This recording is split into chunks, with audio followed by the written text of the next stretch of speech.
As members of APPS, you will recently have received a letter from British Airways Pensions advising you that the measurement used to calculate your future annual pension increases has been changed from RPI, the Retail Price Index, which has been in place since 1973, to the CPI, or Consumer Price Index.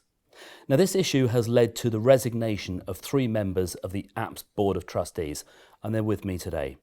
They are Cliff Pocock, Graham Tomlin and Mike Post. Cliff, if we can start with you, where did this issue arise from? Well, the genesis for this issue was undoubtedly the statement by George Osborne back on the 22nd of June of 2010 that public sector pension schemes would in future be referenced to CPI. Now, unfortunately, there's a cohort of former public sector schemes, some of which have the public sector provision in their rules. So schemes such as BA, BT, the Railway Pension Scheme members will now default to CPI, whereas other schemes such as the BBC scheme, the Mine Workers scheme members will continue to enjoy RPI. So all 3 of you chose to resign. Mike, you chose to resign first, but could it be argued that you would have been more effective staying on as a trustee and argued this case from within rather than leave? Yes, well, APPS is in a unique position in that amongst all the former public sector schemes that are affected, the APPS trustees have the unique position of being able to unilaterally amend the rules of the scheme so that they can continue to pay RPI. And in view of the fact that only a year ago our funding plan was agreed with BA so that we paid RPI and we knew that BA could afford to pay RPI, I was absolutely astonished that the trustees didn't actually agree, vote to pay RPI. Our duty as trustees is to act in the best financial interests of our beneficiaries. The fact that the board voted not to do so led directly to my resignation. Graham, British Airways Pensions have communicated that the difference between these CPI and RPI increases could be as low as 0.5 to 0.75%. Is it really that much of a big deal? Well, it is at the moment because already it's 1.5%. Even at 0.5%, that's a transfer in benefit from BA pensioners to BA shareholders of some £770 million. And that equates over the lifetime that you draw your pension of around 20% of your total pension. That's a significant amount of money. Cliff, we've had RPI indexation in the APPS scheme now since 1973.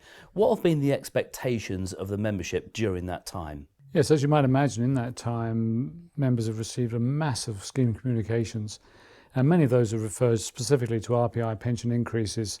Some have referred to inflation, some have referred to cost of living, some have referred to the annual review orders, although normally with an explanation that the annual review orders are a proxy for RPI. Nowhere is there any other explanation of the annual review orders. So in my view, in our view, members have developed over the years an overwhelming expectation of RPI pension increases. And we need to remember that there have been thousands of individual decisions made on the basis of this assumption, whether it's commutation, early retirement, transferring out, the possibility of transferring out. There have also been at least 2 occasions when APS members have had the opportunity to transfer to NAPS scheme with a limited indexation, but also much lower contributions. And I should just point out that those transfers, the 1984 transfer offer from APPS to NAPS, involved large sums of money. People bought holiday homes with the money that they took to transfer to NAPS.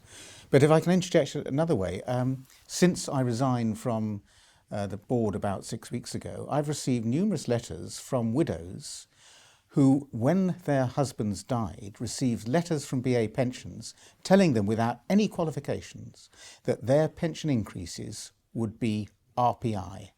And now they've been told this is not the case. Is there any truth in an allegation that this is a flight crew-led campaign for the primary benefit of flight crew? No truth at all, because well over half the APS pensions in payment are less than £10,000 a year. Cliff and I happen to be in this campaign because we have been trustees, but Graham is not flight crew. The other trustees aren't flight crew. We just happen to be in a position to know what the facts are. And that's why we are actually leading the campaign. But we're leading it on behalf of all APS beneficiaries. Cliff, what is the actual health of APS as we stand, and ultimately, can BA afford it? APS is a very well funded scheme. The last valuation in June 2010, it was funded to 92% of its liabilities. And BA and the trustees had agreed a medium-term funding plan to make good the deficit.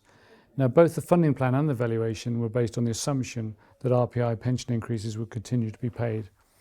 And in addition to the funding plan, the trustees have in place two substantial contingent assets which will become payable should BA be unable to fulfill its obligations. Now, it's very much in the interests of the trustees that BA is a strong and growing company. And indeed, it is a strong company. At the accounts at the end of 2010, it declared that it had cash of £2 billion. And of course, it's now part of the International Airlines Group, IAG, which in the same accounts declared that it had cash of in excess of €4 billion.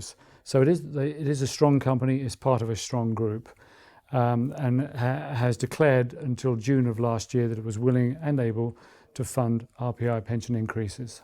Graham, moving forward to the wider campaign, can you explain a little bit more about the members' meeting that is planned for later on in the summer?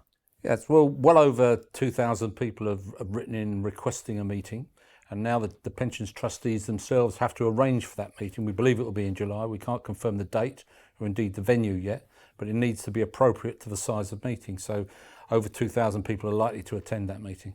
So some people have been saying this could be at Ascot Racecourse. This isn't because of any particular community wanting to book it there.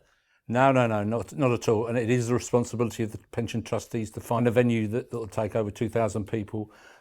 People often with mobility issues, maybe with carers, is going to be difficult to do. So if Ascot is their choice, fine. Looking at the wider campaign, what other strands do you have planned? Well, it's certainly not just the three of us. We're very happy to be working with the Association of British Airways Pensioners, ABAP, who are funding our campaign. We are also have had good coverage in the pensions press and in the national press. On the political front, we are encouraging members to write to MPs, and we have also secured an appointment with a government minister to discuss the particular issue we face. As we go ahead, we're looking to engage with other schemes who find themselves in a similar situation to ourselves, and also pensioner groups who represent millions of pensioners out there who will be similarly affected by the move to CPI. So that's starting to gather pace. Mike, final question for you. You've been here before. 10 years ago, you led a campaign. It was a successful campaign. Is this one a fait accompli that really we just have to take what's been given to us, or is it winnable? I don't do lost causes. This is perfectly winnable. We won 12 years ago because we all pulled together. But there was a little bit of doubt then because some people thought that maybe the APS-NAPS merger would be a good thing. I've yet to meet a single APS beneficiary on this occasion who thinks that not paying RPI to APS beneficiaries is a good thing. We are going to win. We want people to attend the members' meeting, to vote in the postal ballot, to write to their MPs, to join ABAP, to tell their friends and ex-BA colleagues to take part in the campaign, because it is by the pressure of the people who are in APS that we will win. Okay, well, gentlemen, we've run out of time, but thank you very much for that this afternoon. Thank you. Thank you. For more information and to find out how you can get involved, go to abaponline.org.